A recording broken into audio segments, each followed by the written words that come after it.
ತಲೆಯನ್ನು ಬಾಚ್ಕೊಳ್ಬೇಡಿ. ಮೂರನೇದಾಗಿ ಒಪ್ಪನ್ನು ಯಾವತ್ತೂ ಯಾರಿಂದಲೂ ನೀವು ಎಸ್ಕೊಳ್ಬೇಡಿ. ಮೊದಲಿನ ಕಾಲದಲ್ಲಿ ಹಿರಿಯರು ಹೇಳ್ತಿದ್ರು, ಒಪ್ಪನ್ನು ಒಬ್ಬರ ಕೈಯಿಂದ ಇನ್ನೊಬ್ಬರ ಕೈಗೆ ಕೊಡ್ತಿರ್ಲಿಲ್ಲ.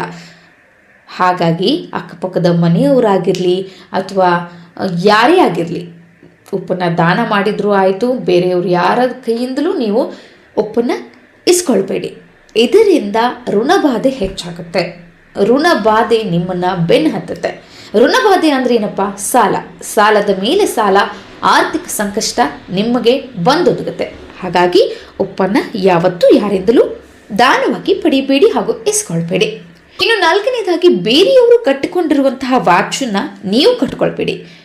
ಯಾಕೆಂದರೆ ಅವ್ರ ಸಮಯ ಹೇಗಿರುತ್ತೋ ಏನೋ, ಅವರ ಜೀವನದಲ್ಲಿ ಕೆಟ್ಟ ಸಮಯ ನಡೀತಾ ಇದ್ರೆ ಆ ಒಂದು ಸಮಯದಲ್ಲಿ ನೀವು ಭಾಗಿಯಾಗ್ತೀರಾ. ಯಾರಿಗೊತ್ತು ಅವರ ಒಂದು ಜೀವನದಲ್ಲಿ ಯಾವ ಸಮಯ ನಡೀತಾ ಇದೆ